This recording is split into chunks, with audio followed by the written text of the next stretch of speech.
Nosso programa de hoje está totalmente voltado para o meio ambiente. Vamos falar da importância das varas ambientais e agrárias, um caminho encontrado pela Justiça Federal da Primeira Região para dar mais agilidade no andamento de processos que envolvem crimes ambientais. E mais, gerente de empresa é condenado por não repassar à Previdência Social o dinheiro recolhido do INSS de seus empregados. Nossa entrevista é com o desembargador federal aposentado Vladimir Passos de Freitas. Ele destaca a importância das varas ambientais para a preservação do planeta e o crescimento da justiça ambiental no mundo. Está no ar Inteiro Teor, um programa do TRF da Primeira Região.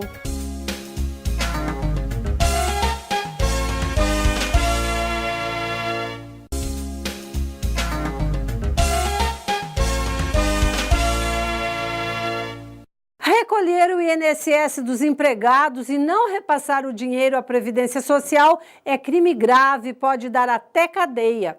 Como saber se o dinheiro recolhido do seu salário está sendo realmente repassado ao INSS? Acompanhe na reportagem de Daniela Garcia. O William abriu o próprio negócio há 5 anos. No início começou com uma estrutura menor, mas agora já tem 9 funcionários. E ele conta que faz questão de pagar todos os direitos dos trabalhadores. O INSS, um dia, ele vai precisar, né? Entendeu? Então a justiça vai cobrar. Então para quê? É melhor fazer a coisa correta.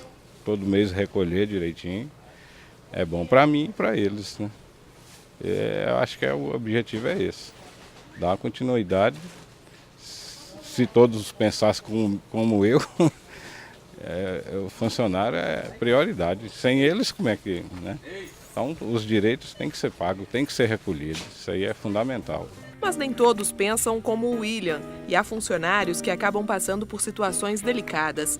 Patrícia, por exemplo, é assistente social e no ano passado trabalhou em uma prefeitura. O contrato foi devidamente assinado e o serviço prestado da forma combinada. Por mês, ela receberia R$2.000, mas com os descontos esse valor caía um pouco. Uma parte descontada, por exemplo, era referente ao INSS. Até aí tudo certo. O problema é que um tempo depois, Patrícia descobriu que o dinheiro não estava sendo repassado. Eu lendo um artigo na internet, eu vi que a gente poderia tirar o extrato do INSS nos terminais do Banco do Brasil, que é o meu banco. Então eu fui lá por curiosidade tirar esse extrato e quando eu vi o extrato, eu percebi que as minhas contribuições não estavam sendo repassadas. Na hora, ela conta que levou um susto. A assistente social, então, procurou a prefeitura. Eles disseram que não era lá que resolvia isso, que não era com eles, essa questão desse pagamento, o repasse, né, das contribuições, e me mandaram para outro setor, o setor do RH. Lá eles também falaram que eles não tinham nada a ver com pagamento. Depois de muitas tentativas, Patrícia conseguiu falar com uma pessoa que seria a responsável e prometeu resolver o problema, mas até hoje ela ainda espera por uma solução. Eu me senti enganada, porque assim, antes não tivesse sido descontado do que me descontarem o dinheiro que eu estava ali trabalhando o mês inteiro e não repassarem, porque se eu precisasse de algum benefício, alguma coisa do INSS, eu não ia ter, porque não foi repassado. O sentimento de revolta ainda incomoda a Patrícia e ela não descarta a hipótese de entrar na justiça. Juntei um monte de documentos para poder tomar alguma providência em relação a isso. Mas até hoje também ainda não fui atrás, porque assim, acaba que é uma desinformação muito grande sobre isso. Se você for procurar na internet, que é a forma mais fácil da gente ter informação sobre as coisas, né? Então, assim, procura na internet, fala que você tem que ir no Ministério do Trabalho, tem que entrar na Justiça, mas não tem nenhum lugar falando como fazer isso, que documentos você precisa. Este advogado orienta as pessoas que passaram ou estão passando por essa situação.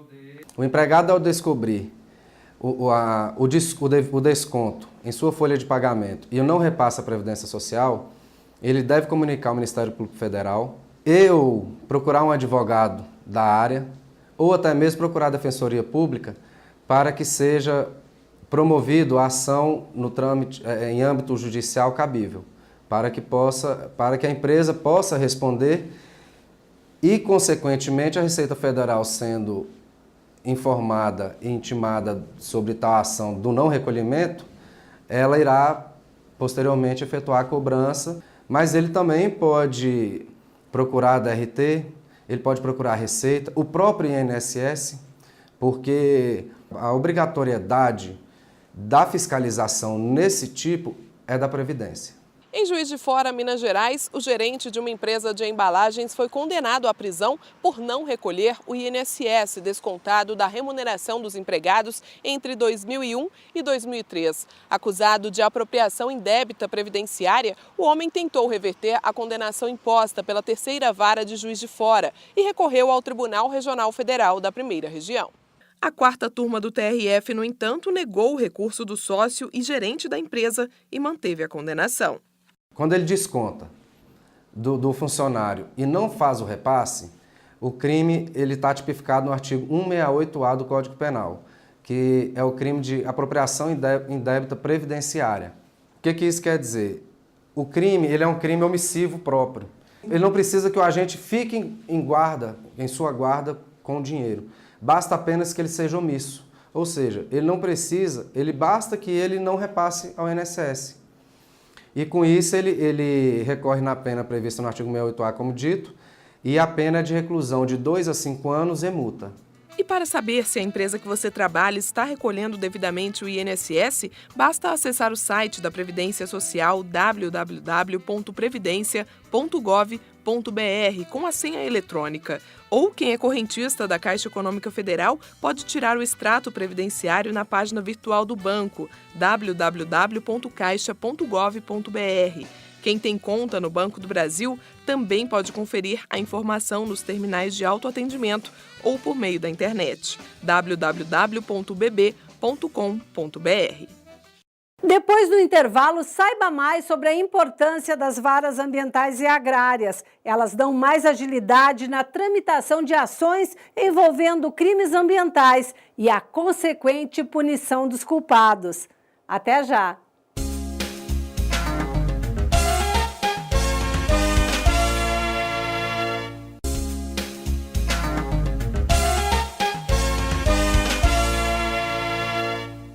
Aumento de problemas no meio ambiente, como desmatamento na Amazônia e enchentes no Acre, cresce a importância das varas ambientais e agrárias, um caminho encontrado pelo Judiciário para dar mais agilidade na tramitação processual de ações que envolvem o meio ambiente.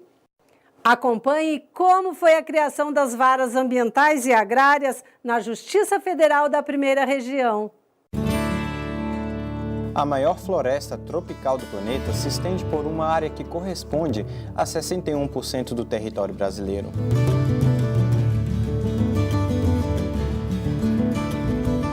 A Amazônia Legal abrange os territórios do Acre, Amapá, Amazonas, Mato Grosso, Pará, Rondônia, Roraima, Tocantins e grande parte do Maranhão. Estados que integram a área jurisdicional do TRF da Primeira Região. A Amazônia abriga 33% das florestas tropicais do planeta.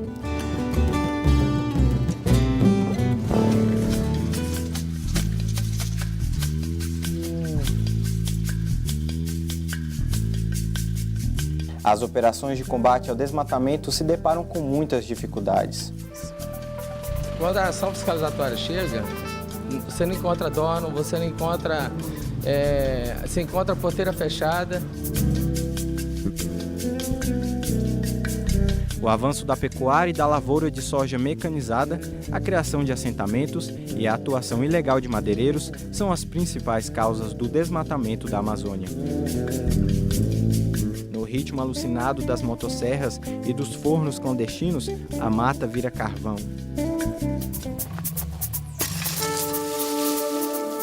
A madeireira doa para a gente o resto da madeira e a gente trabalha com ela, faz o carvão e vende.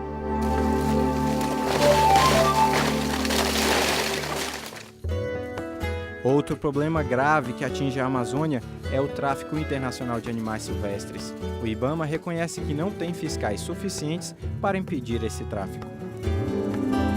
Em alguns hotéis ao longo da Calha do Rio Negro, o que tem de gente de estrangeiro lá pegando material e levando? Outra coisa, navios que chegam, entram na bacia amazônica. E o caboclo vende animal, vende tudo, então é tudo entrado sai no navio, não tem como nós fiscalizarmos. O traficante que sai do Brasil com 10 araras dessas chega com 600 mil dólares no mercado internacional. Então não é uma atividade de pessoas pobres que buscam uma alternativa. Com a ausência do Estado, a Amazônia é um território de ninguém. E nossas riquezas continuam sendo levadas para fora do país.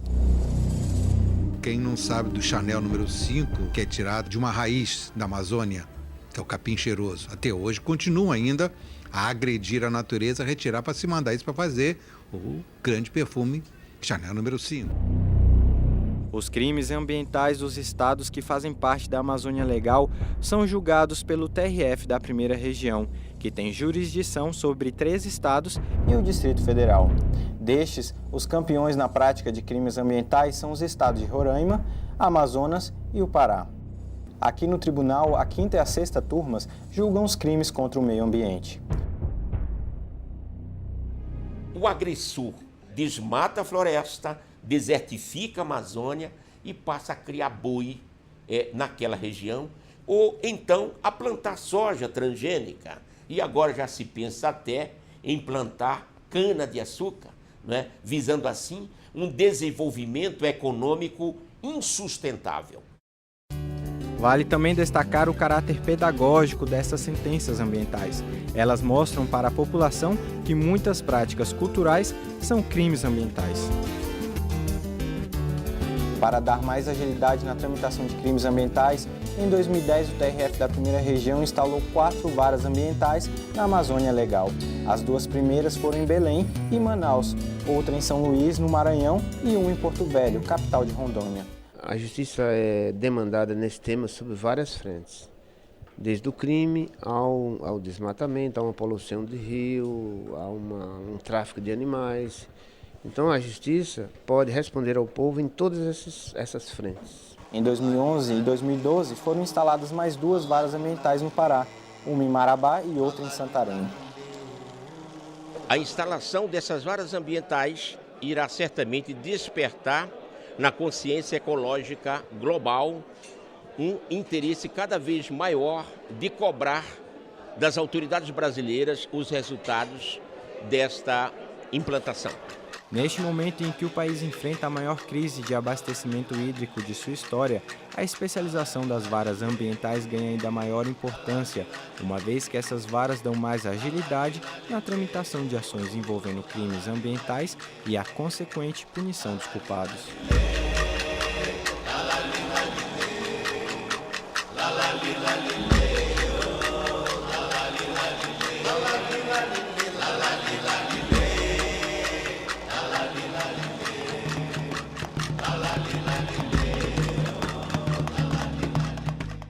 Depois do intervalo, eu converso com o desembargador federal aposentado Vladimir Passos de Freitas, uma das maiores autoridades em meio ambiente no país.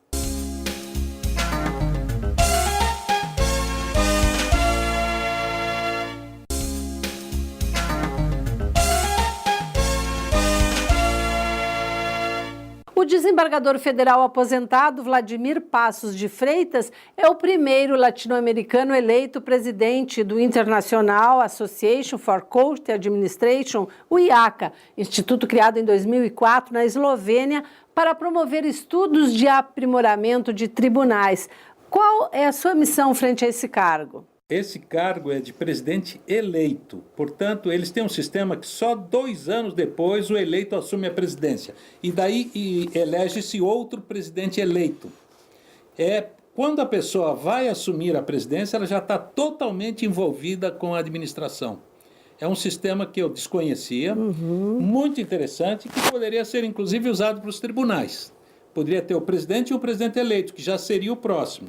E quando ele assumisse, ele estaria totalmente comprometido com as ideias, envolvido com a ideia. É quase como se fosse o corregedor aqui na Justiça Federal, que já vai acompanhando o trabalho do presidente. Mais ou menos isso. Uhum. E então eu participo de todas as reuniões, ideias, tudo, e 2016 assumo a presidência sem nova eleição, porque já estou eleito. Agora, o IACA tem como foco o estudo da administração da justiça e está presente em 24 países dos 5 continentes. Quem são os integrantes da IACA? Ele foi fundado basicamente, muito embora na Eslovênia, a base são pessoas do National Center for State Courts dos Estados Unidos, que tem sede em Williamsburg e cuida da administração da justiça nos Estados Unidos, de práticas, estudos, conferências e ideias novas. E um grupo de cúpula da administração desses National Center criou na Eslovênia uma entidade internacional que começou timidamente e que começou a se expandir, porque esse interesse não é apenas no Brasil, é no mundo inteiro, né?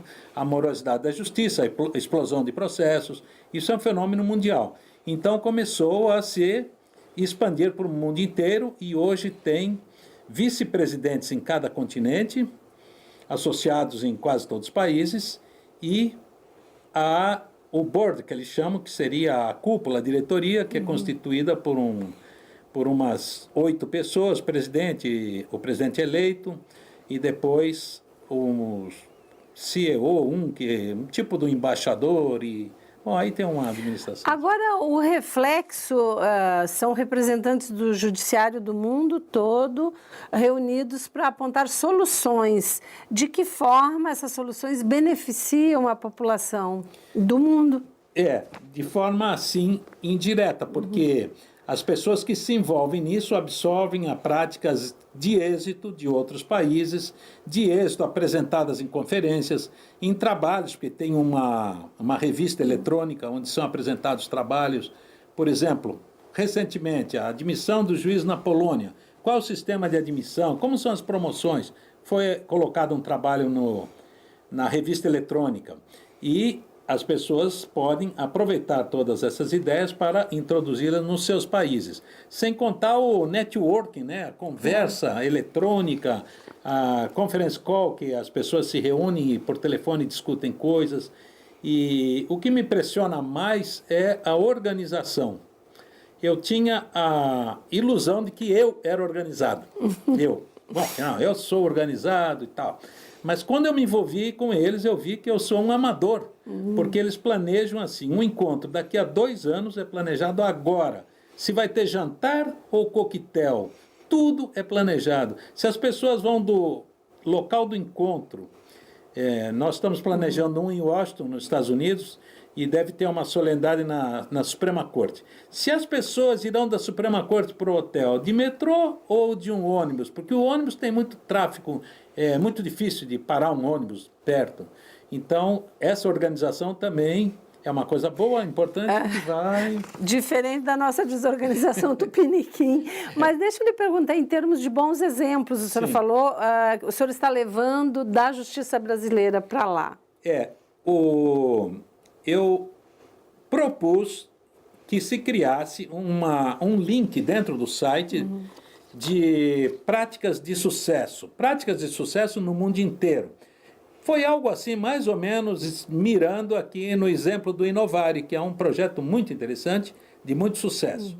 E foi aprovada a ideia, depois de muita discussão, todos discutem, todos dão opinião. Por vezes, a opinião é uma coisa que eu nunca imaginei, mas que é comum na Suíça. Bom, um minutinho, então, é mesmo, eu nunca tinha pensado nisso. Mas aí um sujeito, não, isso aqui pode ser assim porque não deu certo, não sei o quê.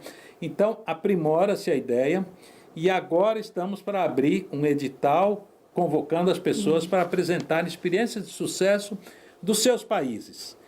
Tem limite de folhas, 5 folhas, tudo enxuto, curto, e aí, a partir disso, eu poderei ter acesso a uma experiência de êxito da Tailândia, por exemplo. Claro. Que é muito importante essa troca de ideias e de experiências. Agora, reforçando o judiciário, reforça-se a democracia. Exatamente. Como o senhor vê essa questão? Inclusive nos estatutos está isso, foi bem lembrado, porque o judiciário é a base da democracia. Onde não tem um judiciário forte, não tem democracia. Não tem a defesa dos direitos, né? Então, e há sim sempre uma luta para fortalecimento do judiciário, fortalecimento da ética, da imparcialidade, sempre há essas discussões em conferências e tudo. Agora, nós vivemos num momento, doutor Vladimir, muito delicado nas questões ambientais. A gente está tendo aí a falta d'água em São Paulo, a gente convive com as manchetes, parece que a população está começando a se preocupar agora. O senhor, enquanto presidente do TRF da 4ª Região, foi uma atitude pioneira lá no Sul, o senhor instituiu as varas ambientais. Como é que foi essa visão, assim, já antecipando o que viria depois? O senhor não tinha ideia que nós chegaríamos nesse caos que já estamos nas questões ambientais? Eu achei que chegaria muito depois. Ele chegou muito antes. Mas agora, por falar nisso, me veio uma lembrança engraçada que eu vou contar, porque é engraçada. Que, como presidente do tribunal, um sábado à tarde, eu e a vice-presidente, que era a desembargadora Marga, percorremos do último andar até o térreo, junto com o diretor-geral e mais uns funcionários, fiscalizando todas as saídas d'água, todas as torneiras, porque as torneiras havia uma pressão e algumas ficavam muito tempo demorando. O que nós queríamos dizer com aquilo? Simbolizando que a cúpula está preocupada com a água, portanto, nós temos que tomar cuidado com isso. Claro que... exemplo, né? Por exemplo. Não, eu digo servindo de exemplo. Servindo de exemplo. Fizemos isso, agora eu me lembrei, porque nem me lembrava disso. E, claro, houve gente que reclamou, isso é um absurdo, entraram no banheiro do meu gabinete. Não importa, isso aqui é público, o interesse é público. Foi para dar o exemplo que não se poderia gastar água, etc. Bom, mas com relação a essa crise, eu vou usar as palavras do desembargador Cândido, do presidente desse tribunal, agora, há poucos minutos que estivemos juntos, que foi a melhor coisa que podia acontecer, porque foi, pela primeira vez, as pessoas estão tendo consciência de que precisam tomar cuidado disso. O problema chegou, agora nós vamos nos preparar para enfrentar. Esse é um problema que não é um problema raro. Essa falta d'água existe na Califórnia, existe na Austrália. Na Austrália, as pessoas têm um pacto entre si de tomar banho em 2 minutos, não pode passar 2 minutos. A água é lavada numa pia, a mesma água, é uma coisa até anti-higiênica, mas não pode deixar a torneira aberta. E assim, vários países, a Espanha tem problemas de água. Nós nunca tivemos e nunca cuidamos. Não é a culpa da sociedade, da indústria, da agricultura, todos nós não tínhamos noção de que chegaríamos a esse ponto. Então, eu acho que foi bom. Agora, a partir disso, nós temos que nos conscientizar e mudar o sistema todo. Agora, a importância, dentro desse processo, da instalação das varas ambientais que existem no Sul, no TRF da 4ª Região, depois foram implantadas também no TRF da 1ª Região. O senhor acha que elas contribuíram para ter uma nova visão com relação às questões ambientais, com relação à punição de quem não respeita o meio ambiente? Qual é a sua análise da instalação das varas ambientais no judiciário? Eu acho que é um fenômeno internacional, estão sendo criadas pelo mundo inteiro. Na Ásia, há uma expansão de varas ambientais incríveis. Tailândia, China está criando agora, Índia já tem.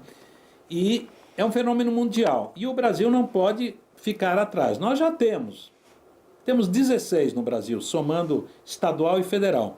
Mas é muito pouco. É muito pouco. Muito pouco. O juiz ambiental é o único juiz que tem a consciência dos problemas todos. Ele acaba entendendo das áreas interdisciplinares, é obrigado a entender.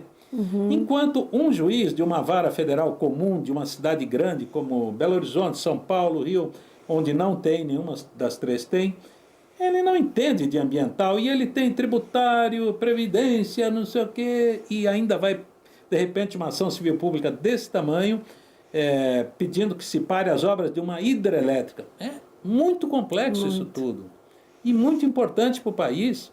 Uma hidrelétrica, funcionar ou não, é da máxima importância, são 2 interesses, precisamos de energia, precisamos proteger o meio ambiente. Dificílimos. Que a gente vê as ações envolvendo Belo Monte que chegam no tribunal até hoje, né? Com recursos e recursos. Então, só um juiz especializado, isso é o óbvio, mas ainda somos tímidos nisso. Só o TRF da 4ª e da 1ª que tomaram iniciativa nesse sentido. Então, quem sabe essa crise aqui acorda os outros tribunais para implantar novas varas ambientais. Muito obrigada pela sua participação no Inteiro Teor. Vindo a Brasília, bem-vindo sempre. Eu é que agradeço, foi um prazer muito grande. Muito obrigada. E o Inteiro Teor fica por aqui. Voltamos na semana que vem, neste mesmo horário. Confira nosso programa no site do Tribunal e até um próximo encontro.